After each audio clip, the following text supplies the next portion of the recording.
સેવા સરળ છે, સેવામાં ભાર છે જ નહીં, ભાવ છે. ભય કાઢી નાખો.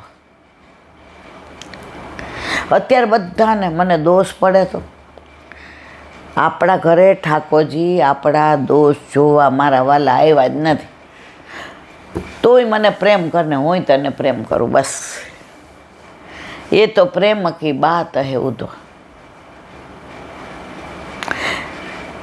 એની પાસે બધું જ છે, ફક્ત પ્રેમ પ્રેમ ને પ્રેમ. કાલે જ ગાયું તો વાલો મારો પ્રેમ અને વશ થઈ જાય છે. વ્રજમાં શું બધું, શું એને શું હતું, છતાંય કેમ વશ હતા? વ્રજવાસીઓના પ્રેમને વશે. મથુરા ગયા તોય ન ભૂલી શક્યા અને દ્વારકા ગયા તોય ન ભૂલી શક્યા. અરે દ્વારકામાં એક જ પડખે ને એક માથું એક બાજુ રાખીને પોઢે. રૂક્ષ્મણીજી કે આટલો મોટો પલંગ, સૈયા મંદિર, પ્રભુ નથી પડખું ફરતા અને આ બાજુ જોઈને આ પોઢો છે. ઠાકોરજીની આંખમાં આંસુ આવી ગયા.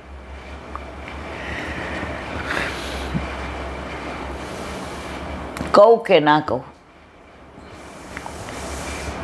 ગોકુળની વાત. ત્યારે પ્રભુએ કીધું, રૂક્ષ્મણીજી આ બાજુ માથું રાખીને શું છું ને એ દિશામાં મારું ગોકુળ છે. ઉધો વ્રજ મોહે બિસરત ના હૈ, વ્રજ કે બિરહી લોગ બેચારે ઠગે સે રહ ગયે. આપણે લીલી પરિક્રમા પૂરી થાય ને એ દિવસે પછી સાંજે બધું વિદાય હોય તો દર્શન બાવા એટલા સરસ કીર્તન ગાય, આમ એના રાગ ને આમ તમે જુઓ તો તમે ભૂલી જાઓ, આપણે એમાં પહોંચી જઈએ. અને છેલ્લે આ કીર્તન ગાય, ઉધો મોહે વ્રજ બિસરત નાહે, વ્રજ કે બિરહી લોગ બેચારે ઠગે સે રહી ગયા, છેતરાઈ ગયા. એમ આપણે છેલ્લો દિવસ હોય, જેમ પ્રભુને છેલ્લો દિવસ, અને ગોકુળથી મથુરા પધાર્યા, એમ આપણે 40 દી કે 32 કે 34 કે 36 જે હોય તે આપણો વિદાયનો દિવસ હોય. ઉધો વ્રજ મોહે બિસરત નાહે. લીલી પરિક્રમાની એક મોટી ખાસિયત, તમે ત્યાં 40 દિવસ હો ત્યારે તમને એની કિંમત જ ન થાય. પાણી ગરમ નથી, અહીંયા ડબલું નાનું છે, આ બલ્બ નાનો છે, આ ચાદર નથી બદલાવી. એમાં ને એમાં વ્રજને લીલા માણવાનો રહી જાય, એમાં ને એમાં વ્રજને માણવાનો રહી જાય. હવે આ બધી વ્યથા કરીએ એટલે મગજમાં એ જ વિચાર આવે. પછી વ્રજ છોડીને અહીં આવીએ ને ત્યારે એમ થાય, અરે આમાં સમય બગાડવા જેવો નહોતો. સગવડ તો જોઈતી હતી તો આપણે ઘરે હું ખોટા હતા, તો પાલમાં રહેવાની ક્યાં જરૂર છે? પણ પાલમાં રહેવાનો પણ એક આનંદ નહીં, પરમાનંદ છે. એટલો તડકો હોય ને બાપા, એમ થાય, પણ એમાંય પાલમાં આનંદ આવે.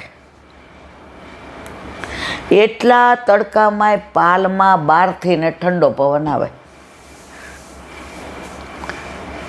વરસાદ એવો પડે ઝાંપીજી માથે લઈને બેસી જવું પડે, અને ઠંડી એવી પડે 2 બ્લેન્કેટ ઓઢીએ તો એમ થાય, ઓ બાપા ધ્રુજીએ છે.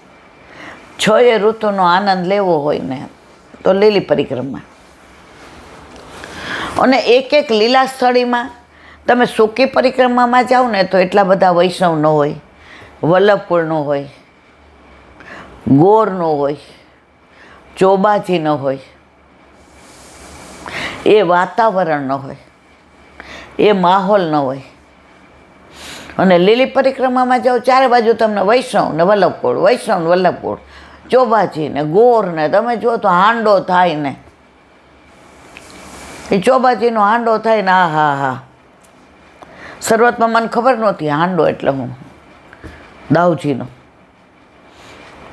તો પહેલી વાર હું તો પછી 2-3 દી પછી હું બોલી, મેં તો હાંડામાં શું હોય, આપણે સૌરાષ્ટ્ર એટલે ઓલું ઘડો ને હાંડો.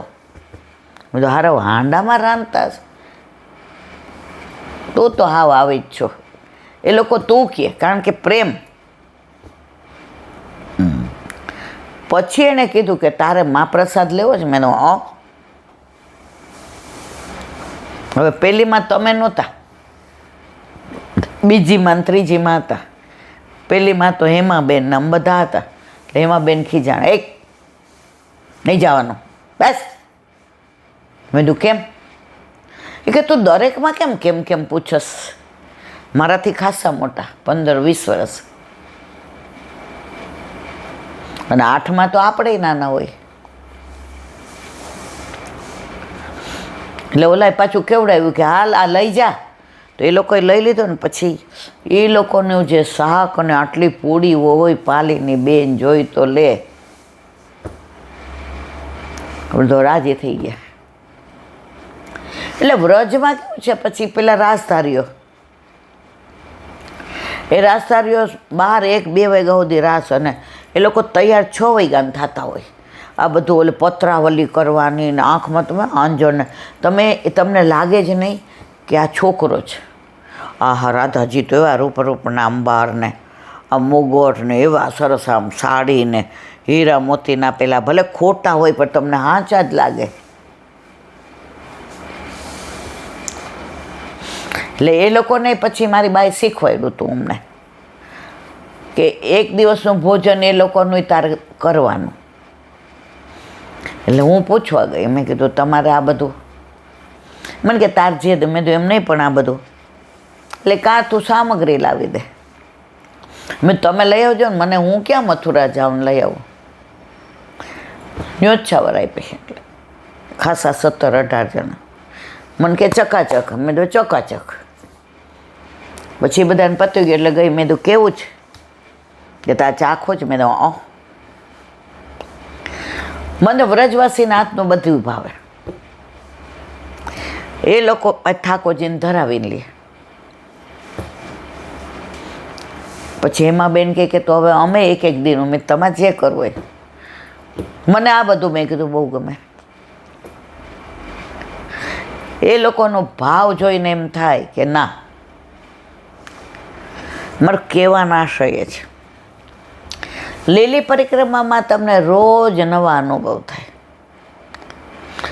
પણ જો તમને ગંદકી દેખાય, પાલમાં વ્યવસ્થા નથી, મારી યારે કેમ આવું કર્યું,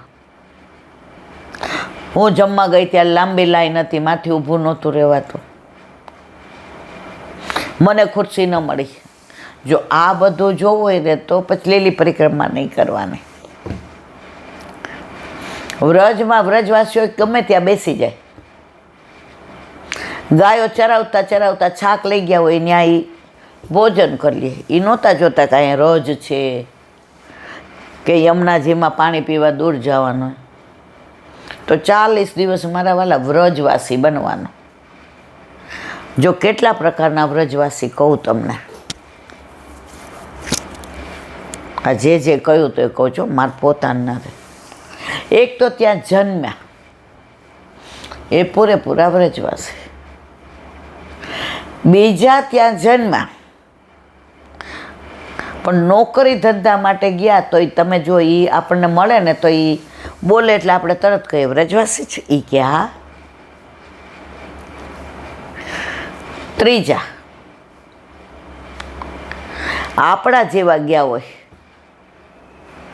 અને 40 દિવસ રહીએ તો આપણે 40 દિવસ વ્રજવાસી છીએ. વ્રજમાંથી આવ્યા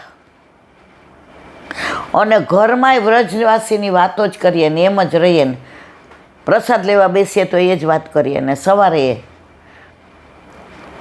શરીર અહીંયા છે પણ મનથી વ્રજવાસી છે. તો વ્રજવાસી ફક્ત ત્યાં જન્મમાં હોય જ નથી. આપણે જઈ આવીએ ને જ્યાં સુધી એનામાં રહીએ ને ત્યાં સુધી આપણે વ્રજવાસી છીએ. વ્રજવાસીમાંથી એક નાનો પ્રસંગ યાદ આવ્યો. આજે સવારે માવનને યાદ કર્યું. માવન જે ગોકુળ જ ગણાય, ત્યાં કાનબાઈ રહેતા હતા, ગોવિંદ સ્વામીના બેન. આ પ્રસંગ અહીં કીધો કે મને ખબર નથી, પણ મને બહુ જ ગમે છે. હવે કાનબાઈ કાયમ સાંજે ગુસાઈજી વચનામૃત કરે એટલે આવે, અને એટલો બધો ભાવ ઠાકોરજીમાં કે ગુસાઈજી કાનબાઈની સરાહના કર્યા વિના ન રહે. કાંઈ પણ વાત નીકળે એટલે કે મારે કાનબાઈ આમ, મારી કાનબાઈ આમ. એટલે બધાય કે ગુસાઈજી એમ કે કાનબાઈની સરાહના બહુ કરે, એમનો ભાવ એવો ઉત્તમ. એકવાર એમનું શ્રીઅંગ બરાબર, તબિયત બરાબર નહોતું, એટલે ગુસાઈજીએ પૂછ્યું, કાન કેમ આજે આમ કાંઈ બોલતી નથી, શું છે? જરાજ આજે કાંઈ આમ મજા નથી આવતી. એ કે સાંભળ, કાલ ઠાકોરજીને ધરવા પાતર અહીંથી આવશે, તું રહેવા દેજે. આ તારું મોઢું જોઈને મને એમ લાગે છે કે તું નહીં કરી શકે. આ તો અંતર્યામી પૂર્ણ પુરુષોત્તમ. કાનબાઈ કે સારું, ગયા. બીજા દિવસે તો આમ માંડ ઊભું થવાની ત્રેવડ હતી. નાહી ધોઈને પ્રભુને દૂધ ઉકાળ્યું ને બધી તૈયારી કરે. ત્યાં રાજભોગની પાત્ર લઈને મુખિયાજી આવ્યા.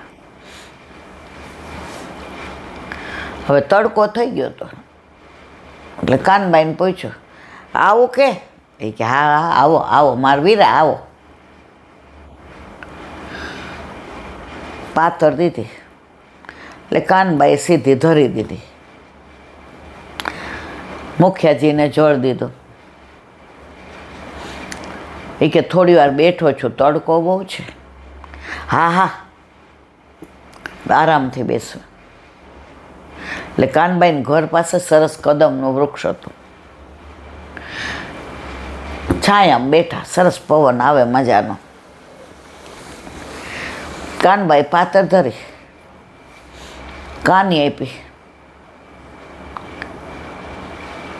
હવે થોડી વાર થઈ તો સરાવી અને એક બાજુ મૂકીને ઢાંકી. બીજી વાર અડધો પોણો કલાક પછી પાછી એ જ ધરાવી. ઢાંકીથી લઈ લીધું, પાછી ધરાવી, પાછી સરાવી. ત્રીજી વાર એ જ ઢાંકેલી, જે લઈ આવ્યા તો એ જ. મુખિયાજી કે અર ગુસાઈજી તો કાનબાઈની કેટલી સરાહના કરે છે, કેટલા વખાણ કરે છે, એમના ભાવની વારંવાર વંદના કરે છે. અને કાનબાઈ આવું કરે. જે વસ્તુ સરાવીએ એ ફરીવાર ન ધરાવાય.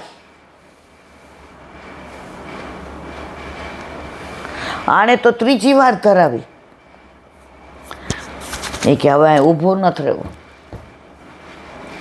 એ કે હવે હું જઈ આવું? એ કે હા જઈ આવો. ગુસાઈજીને દંડવત કહેજો. હા. આખા રસ્તે ને કાનબાઈના જ વિચારે, આપણે કેવું માનીએ ને કેવું નીકળવું ને. આ તો કાંઈ અહીંયા તો સેવાની કાંઈ રીત જ નથી. પ્રીત હોય પણ પ્રીતે આવી હોય. ગુસાઈજીએ પૂછ્યું, દયા આવ્યો? કાનબાઈ બરાબર છે? એ કે હા, થાકેલા લાગતા હતા. પણ જરાજ મને એક વસ્તુ ન સમજાણી, બહુ ખોટું થયું છે ત્યાં. કે શું થયું? કાનને કાંઈ થયું? મુખિયાજી કે આ કાનબાઈની ચિંતા જોજો, બહુ વૈષ્ણવની ચિંતા ગુસાઈજીના. એ કે કાનબાઈ છે. એ કે શું કાનબાઈ? હા તો પૂર્ણ પુરુષોત્તમ, એને ખબર હતી.